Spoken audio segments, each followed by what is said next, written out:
Ce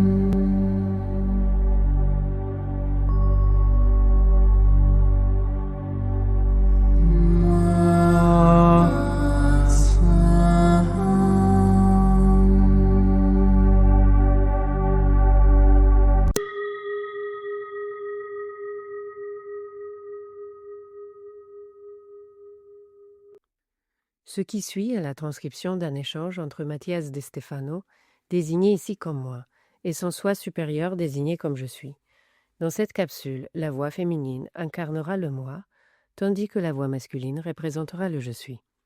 Cette conversation, intitulée Communication, a été réalisée le 19 juin 2021.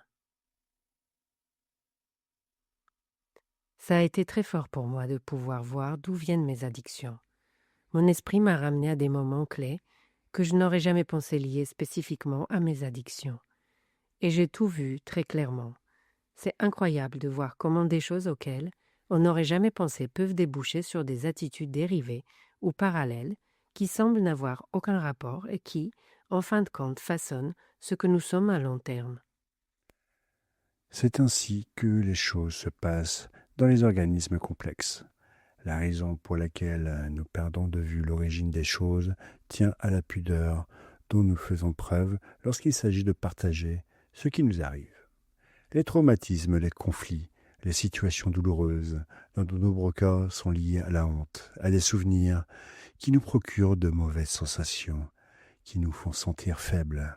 Et c'est précisément ce qu'il faut éviter si l'on veut survivre.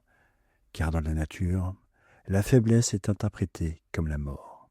Ainsi, l'être biologique, neuronal, tente de dissimuler tout ce qui pourrait être un symptôme de faiblesse et d'insécurité en l'entassant dans l'ombre.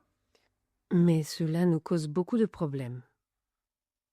Cela cause des problèmes aux humains sociaux qui interagissent au sein de cultures et d'individu à individu. Mais cela n'a jamais causé de problème à la nature. Il faut comparer les 65 millions d'années pendant lesquelles les mammifères ont vécu sur Terre en évoluant, aux 300 000 ans depuis lesquels l'Homo sapiens sapiens a commencé à créer des cultures humaines. Il y a un poids biologique considérable dans la mémoire cellulaire qui nous rappelle des attitudes typiques de la survie et non de l'interaction de l'âme. À l'époque du développement de l'âme et de l'esprit, la libération de l'âme était un concept plus sacerdotal que psychologique.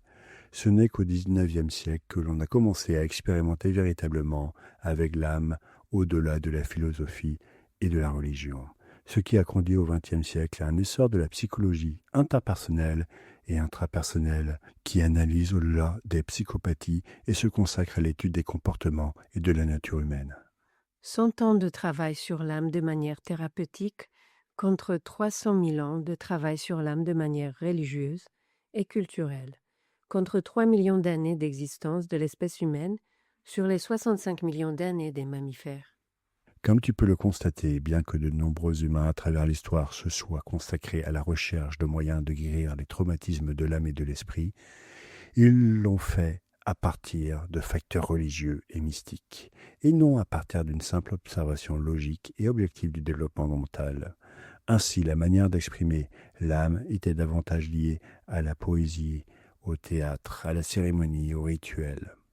À l'époque de l'Égypte et de la Mésopotamie, il y a 4500 ans, les thérapies de l'âme étaient confiées à des prêtres qui, entre chants et herbes, organisaient des cérémonies au cours desquelles les individus vivaient une catharsis, libérant des tensions internes, certaines considérées comme des exorcismes. On s'est rendu compte en Asie qu'il existait certains points du corps qui libéraient ces tensions. C'est ainsi que les massages, la digitopuncture, l'acupuncture et d'autres techniques ont permis de créer des thérapies qui guérissaient l'âme à travers ses méridiens et ses nœuds énergétiques du corps, en recherchant l'équilibre et les forces vitales. Dans la Grèce des sophistes, la psychologie était la connaissance de l'âme, l'observation du développement interne, mais pas son traitement. Ce n'est qu'au Xe siècle que le monde arabe a commencé à considérer les traumatismes de l'âme comme des aspects de la médecine, un traitement thérapeutique qui encourageait l'enquête et les questions comme méthode pour trouver le problème au sein du cerveau. C'est avec beaucoup de honte et de crainte que les premiers psychologues européens firent leur apparition au XVIIIe siècle, quelque temps après la Renaissance, car jusqu'alors l'Église considérait comme démoniaque tout ce qui n'était pas normal. Avec les révolutions laïques, la vision ecclésiastique disparut de la médecine, traitant les conflits internes sous un angle plus rationnel et empirique. Quoi qu'il en soit, comme nous l'avons dit, ce n'est qu'au XIXe siècle que la méthode des questions et réponses a commencé à explorer l'âme humaine d'une manière plus psychologique que scientifique. Ce qu'on a appelé la psychanalyse, l'interprétation de l'esprit et des rêves. Il y en a beaucoup en Argentine, beaucoup de psychoanalystes. La clé, c'est la conversation. Et il n'y a pas si longtemps, encore, parler de ce qui se passe en nous était un signe de faiblesse et de déséquilibre. Les femmes devaient être pudiques, réservées, et les hommes devaient être sérieux, forts, neutres et sans émotion. Si un homme montrait de l'émotion, on le qualifiait d'efféminé, d'insensé, de faible et de fou. Si une femme montrait des émotions, on la traitait d'hystérique, de ménopausée, de sorcière, de folle. Ça arrive encore.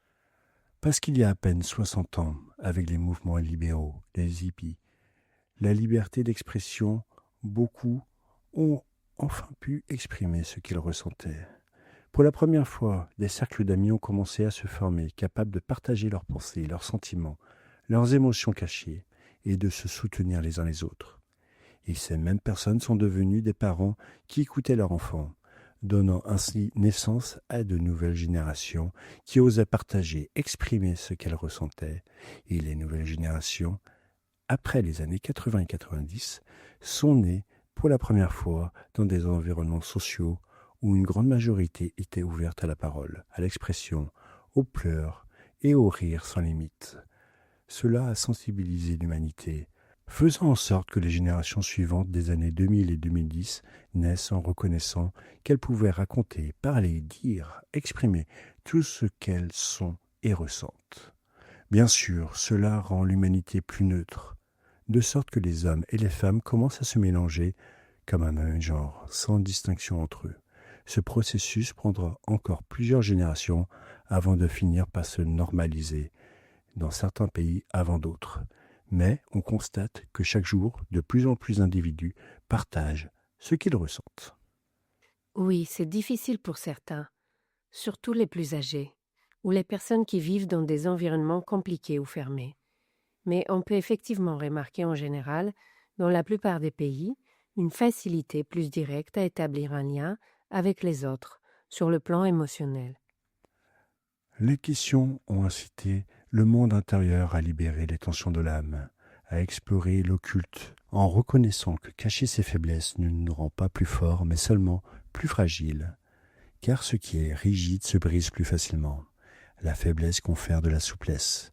Ainsi, contrairement à des millions d'années passées à réprimer pour être fort, nous vivons un moment intermédiaire, une période charnière, qui fait que l'humain commence à cesser d'être un animal pour devenir véritablement un règne différent. Partager, ressentir, communiquer depuis le plus profond de soi, en libérant ce qui est caché, nous rend libres, sûrs de nous, sains. C'est une belle vision. L'importance de la présence de tant de thérapeutes de toutes sortes aujourd'hui est donc évidente. Eh bien, l'interaction est nécessaire, la libération de tout ce qui est caché est nécessaire. Sortir à la lumière, c'est apprendre à communiquer. C'est quelque chose qui m'a coûté. Même si mon métier est la communication et que je partage tout au quotidien, en communiquant tout ce qui m'arrive, je reconnais à quel point il m'est difficile de communiquer ce qui m'arrive à mes proches. Quand je me fâche, quand je ressens de la tristesse, quand je tombe amoureux, quand je dois quitter quelqu'un, quand il faut résoudre un problème ou participer à une discussion. Tout cela m'a toujours été difficile. Cela m'a rendu nerveux et m'a même laissé sans voix. Cette année, j'apprends à parler. Grâce à ma connexion avec toi, je suis capable de dire ce que je pense, ce que je ressens. C'est vrai que c'est souvent compliqué de dire certaines choses à certaines personnes, mais je me suis beaucoup améliorée. Je le remarque. Et surtout, tu le fais de plus en plus avec le monde. C'est la communication à son apogée. Le mot communication vient des mots comme tous ensemble, munus, porter, faire, prendre en charge, et icare, convertir, transformer. La communication est l'action de transmettre quelque chose entre plusieurs personnes pour qu'il soit transformé en quelque chose de nouveau. L'idée de communiquer, c'est de partager des informations pour qu'à la fin de la conversation, il en reste quelque chose de nouveau et d'éclairant. Dans le processus de communication, il y a au moins deux interlocuteurs qui échangent constamment leur rôle, l'émetteur et le récepteur. L'un émet un message, qu'il s'agisse d'une affirmation ou d'une interrogation, et l'autre le reçoit en le transformant en une nouvelle affirmation ou interrogation qui transcende la précédente, ce qui enrichit le contenu de la conversation. Cela fait de la communication la méthode clé d'un verbe transformateur. Cela me fait donc douter de l'appellation média pour désigner ceux qui se consacrent à l'information. Bien sûr, car il n'y a pas là de véritable communication, mais une communication directe. Et l'émetteur est toujours l'émetteur et le récepteur est toujours le récepteur, ce qui fait que le contenu n'évolue pas et est facile à manipuler. Est-ce ce qui se passe aujourd'hui? Souviens-toi de la raison pour laquelle un individu craint de partager ce qu'il a en lui. La faiblesse. Si un système se montre faible, cela peut ébranler la confiance du peuple et générer une crise qui met fin au pouvoir en place. C'est pourquoi les médias jouent un rôle fondamental dans la stabilisation ou la déstabilisation d'un pouvoir, qu'il soit politique ou entrepreneurial. J'entends toujours dire que les médias nous trompent, mentent, manipulent. Est-ce vrai? C'est plus profond que cela. Les médias ont deux rôles fondamentaux, informatif ou d'investigation. Les médias qui se chargent de l'information reçoivent les informations sous forme de paquets préétablis à un prix convenu et se contentent d'être le porte-voix de données préconçues et préméditées. Les médias d'information sont utiles pour tenir la population informée des événements et des décisions générales, mais ils ne disent pas la vérité, ils ne font que transmettre ce qu'ils reçoivent. Oh, alors, ce n'est pas qu'ils mentent, c'est simplement qu'ils disent ce qu'ils reçoivent sans le remettre en question. C'est ça. D'un autre côté, il y a les médias d'investigation. Ceux-ci remettent les choses en question, cherchent, enquêtent, vont au fond des choses et transmettent, informent ce qu'ils ont eux-mêmes découvert sans aucun intermédiaire. C'est mieux, non? Ça dépend De quoi? de qui les a payés pour mener cette enquête. Oh, bien sûr. Aujourd'hui, l'humanité vit une période appelée infoxication, où nous sommes intoxiqués par l'information. Et il existe de nombreuses chaînes gratuites sur Internet qui proposent leurs services d'information sans mener aucune enquête préalable, ce qui génère plus de désinformation que d'information. D'un autre côté, les grands médias hégémoniques se consacrent à la diffusion de publicités informatives, dans lesquelles, au cas où tu ne l'aurais pas remarqué, ils répètent les mêmes données encore et encore chaque jour, provoquant un goulot d'étranglement de données, où seules celles établies par les grandes entreprises sont diffusées. La crainte de partager des informations erronées nous rend de plus en plus limités, et l'excès d'informations nous fait croire n'importe quoi. Le rôle des médias est fondamental. Ils apparaissent comme un lien entre les systèmes et le peuple, comme une sorte de contrôleur, chargé de tenir tout le monde informé de ce que le peuple pense du gouvernement et de ce que le gouvernement fait pour le peuple.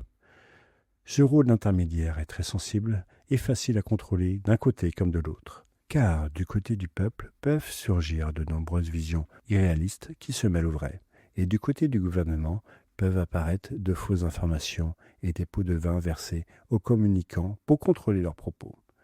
Le rôle des médias est essentiel dans la société, mais celui qu'ils jouent aujourd'hui ne répond pas aux attentes de leur mission. Comment distinguer le vrai du faux? Comment savoir si les médias nous mentent? Tu ne peux pas le savoir. Pour cela, tu dois mener tes propres recherches ou financer ceux en qui tu as confiance pour qu'ils le fassent à ta place. Et si ceux qui enquêtent me mentent aussi? Il arrive un moment où tu dois comprendre qu'il existe deux types de vérité. La vérité interne et la vérité externe. Il existe des vérités externes qui sont absolues, mais personne n'en est propriétaire. Lorsqu'une vérité est absolue dans le monde externe, le résultat sera le même que l'expérience et la recherche soient menées au Canada, en Chine, au Botswana. C'est pourquoi, pour découvrir une vérité, il faut au moins 3 acteurs différents, avec des visions et des parcours variés, qui s'accordent sur ce point. Tu ne dois jamais te contenter d'une seule source d'information pour connaître la vérité. Et dans le cas de la vérité intérieure, l'un des informations te conduit inévitablement vers la confiance en toi, en ta propre personne. Fais-toi confiance. Je comprends. Mais ne te tais pas, jamais. Il m'est arrivé parfois d'avoir envie de me taire, parce que je me demande jusqu'où est-ce que je communique vraiment bien. Par exemple, j'ai l'habitude de prêter attention aux commentaires négatifs, que l'on me fait souvent pour savoir où je me trompe, ou ce que je peux améliorer dans ma façon de communiquer.